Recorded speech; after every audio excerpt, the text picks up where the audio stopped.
Across Egypt last night, demonstrators voiced their anger at the results of the recent presidential elections. People are angry that a former Mubarak ally is one of the final two candidates in next month's runoff. Ahmed Shafiq was a former prime minister in the last regime. His offices were burned overnight. Here's Rangi Raghe with more. It's still not clear who is behind the ransacking of Ahmed Shafiq's headquarters. The garage here where the campaign literature was being stored has been torched. As you can see, the actual building has not been burned, but some of the furniture was broken around there and some material was taken from the headquarters. Now, police are saying at least 8 people were arrested.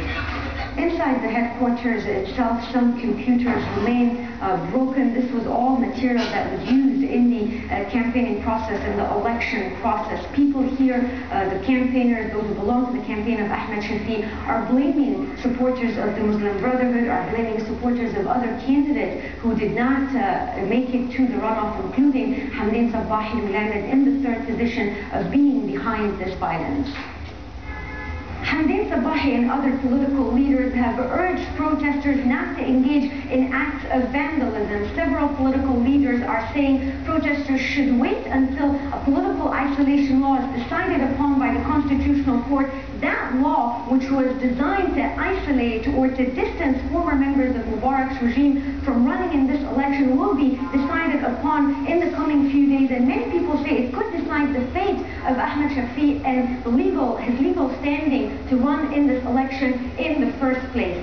For the time being, police is maintaining presence outside the headquarters of Ahmed Shafiq. At least 3 riot police trucks are parked out here, and it remains to be seen whether calls for bigger protests against Ahmed Shafiq and against the outcome of this election will be gaining traction across the country.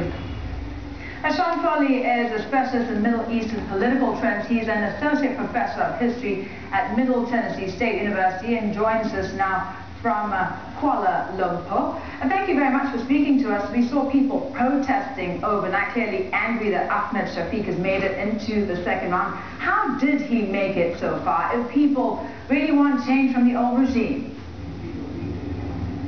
Yes, it is surprising. Ahmed Shafiq is a member of the old regime, and actually, like Mubarak, he was a former Air Force officer.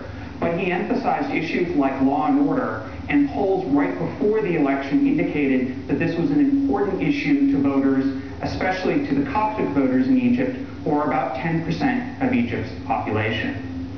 Do you think the challenge now is for both remaining presidential candidates to win the votes of the people who voted against them or didn't vote in the last round?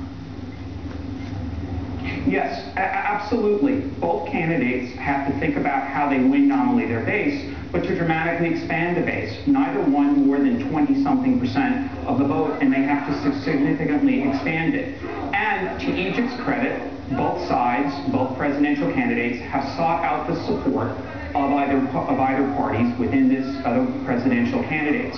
Indeed, the Muslim Brotherhood has already established a mechanism by which it will offer posts and other types of things to win the support of other parties. This is how normal democratic processes work, and Egypt seems to be well on its way to delivering this process. Would you care to hazard a guess about who the supporters of the revolution, the secularists, are more likely to vote for?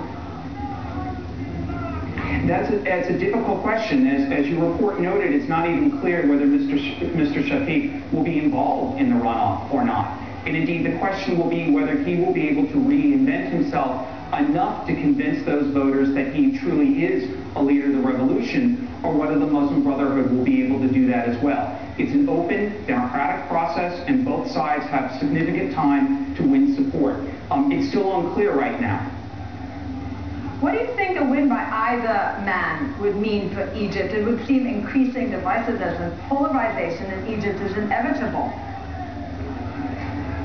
There's certainly the case, but I think in the long run it's probably going to be positive for Egypt if either man wins. Either man has presented economic programs that have been noted by the Fitch rating agency would significantly improve Egypt in the long run. And certainly the process, the democratic process, the idea for the first time that Egyptians have their own choice, to freely make their own choice, will be a positive contribution not only to Egypt, but to the politics of the wider Arab East and Muslim world. This is an important election. Okay, Sean, thank you for your time. Sean Foley, a specialist in Middle Eastern political trends. Peru has imposed its second state of emergency.